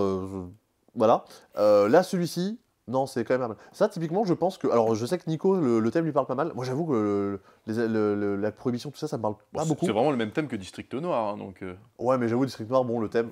Les règles sont un peu plus courtes. Non, mais puis le thème, j'avoue, c'est pas mon délire. Non, typiquement, ça, je pense que Thomas, le thème, va pas mal lui parler. Oui. Justement, lui, il aime bien, alors, dans un autre style, Omerta. Dans un jeu un peu plus facile. Mais non, toute cette ambiance-là, ça lui plaît bien, donc je pense que typiquement, il sera très intéressé par y jouer, mais quand il reviendra de vacances, actuellement, il est pas là. Petite extension, et qui va être normalement le dernier jeu dont je vous parle cette semaine, une extension pour Scarface, donc, qui ajoute 3 nouveaux personnages qui s'appellent les Exécuteurs. Alina Ivankova, Raven Kwiatkowski et Tom Lee. Est-ce qu'on se voit à quoi elles ressemblent? Avec leurs figurines et leur petite carte de personnage. Chouette. Voilà. Donc si jamais vous aimez bien le jeu, c'est présent dedans. Normalement, on a fait le tour. J'espère ne rien avoir oublié. De toute façon, vu la quantité de trucs, si j'ai oublié un truc, on le verra la semaine prochaine. On t'en voudra pas. Ouais, voilà. Merde, on est détente. Et non, j'avoue que là, j'avais un peu peur cette semaine. Au vu du nombre de jeux, au vu du nombre de gros trucs qu'il y avait. Mais tu t'en es super bien sorti. Mais j'avoue que là, et Scarface et tous ces jeux-là, je savais pas trop ce que ça allait donner. Je pense que ça va. J'ai l'impression que tu as fait une masterclass. J'ai l'impression. Une énorme masterclass, mais ça aurait pu être pire parce que normalement, on devait avoir Council of Shadows. Qu'on a pas reçu, donc Simon, tu présenteras la semaine prochaine. On devait recevoir Ibris. Simon, tu présenteras la prochaine fois. Ouais, voilà. Normalement, vraiment, devait y avoir Ibris cette semaine. On avait dit, ouais, ça arrive la semaine prochaine. On l'a pas eu là. Ibris qu'on a déjà vu à Vichy, normalement. Ouais, c'est ça. Mais que moi, j'étais pas à Vichy, donc voilà. Bah, tu as regardé le C-Dispo, j'espère. Ah, j'ai regardé le C-Dispo. Mais c'était très très bien. Non, Ibris, ça a l'air complexe. Ouais, c'est ça. Mais non, bientôt, on va bientôt arriver en février. Il y a plein de trucs qui vont. Il y a Oulaou qui va revenir en stock. Il y a les extensions de RS Expedition qui vont revenir. Il y a Turing Machine qui va revenir en stock. Il y a plein de trucs qui vont revenir. On va partager la communiquer dessus justement pour le planning du mois de février. On avait fait ça le mois dernier, le planning du mois de janvier. Ce dimanche, quand même qu'on vous dise, ce dimanche sort la première partie de la Game Jam. Là, actuellement, Tim est en train de s'arracher les cheveux pour peaufiner le montage pour que ça arrive en bonne et due forme, Ça arrive que ce soit en force. en force, ça arrive lourd, ça arrive lourd. Partagez ça, abonnez-vous, mettez la cloche. Et moi, de mon côté, actuellement, je prends des rendez-vous pour Cannes. On va peut-être s'y croiser là-bas. Je vous l'ai déjà dit, mais si vous êtes là-bas, faites-nous coucou. Des fois, on va peut-être être en train de courir parce que on a, je pense à peu près, on a déjà actuellement littéralement 22, 25 rendez-vous sur 3 jours. Faites coucou, rapidos. Ouais. Ah, salut, ça va? Ouais, toi? Voilà. On verra. Vraiment, ça dépendra du moment de la journée. Et toi sera peut-être ouais, pas... Non, il y a des moments où ça va être chaud de 9h à 19h. On va être un peu sur les rotules, mais ça va être trop cool. J'ai hâte de voir plein de jeux. J'ai trop hâte de tout découvrir. Ça va être trop bien. On a hâte que tu découvres tout pour nous. Et on vous en reparlera prochainement. Merci à vous. Et je pense que on n'a pas trop... notre promesse a été tenue. Franchement, on n'a pas... C'est quoi le mot déjà? On n'a pas trop divergé. Digresser, voilà. Franchement, on n'a pas trop digressé. Non, on a présenté les jeux, on a fait quelques blagues par-ci par-là. Quand on a digressé, c'était entre 2 présentations. Ça va. Voilà, c'était raisonnable. Il est quelle heure? Ça, c'est important. Il est 10h moins le quart, 21h45. Ce qui est très tôt pour finir dans ses dispos. Donc, la miniature est déjà prête. Finalement, 30 minutes de digression maintenant. Allez, c'est parti. Alors, Challengers, qu'est-ce qu'on a donc Il est marrant ce dinosaure, c'est quoi son prénom? T'as vu Jurassic Park toi récemment? Bah ouais, j'ai même vu Jurassic World. J'ai bien aimé Jurassic World. Mais c'est vrai que c'est la première fois que tu as vu Jurassic Park, c'est fou. Ouais, et Jurassic Park par contre que j'avais vu un peu avant, vraiment génial. Faut que je le revoie bientôt. Mais Spielberg, t'as rien vu de Spielberg, ça veut dire. Si t'as pas vu. J'ai vu les Dents de la Mer quand j'étais gamin. Même. Les Goonies? Non. Même pas. Non, vraiment, Spielberg, j'ai vu très peu de films et il va falloir que je me rattrape un peu. Ouais. Si, je vais aller voir Fabelmans là au cinéma qui sort bientôt. Et cette semaine, j'ai vu Babylone. C'était très bien. Allez le voir, c'est une énorme claque. Eh ben écoutez, bon, bref, fin de digression, sinon vraiment, non, voilà. assassiné. C'est ça, c'est pour les gens qui aiment bien. C'est pour les aficionados. Et on va évidemment conclure sur un saut de biche. Parce que les gens l'avaient dit la semaine dernière, je n'en avais pas fait. Bah attends, au pire, je te fais de loin, comme ça on le voit en entier là. Ouais, en 3D viens vers moi. Ah ouais. En 3D. Mettez vos lunettes. Mettez vos lunettes. Mais t'approches pas trop, sinon on le verra pas. Ah. Bah oui, non mais attends, c'est pour t'avoir dans le cadre que je fais ça. Saut de biche. La bise.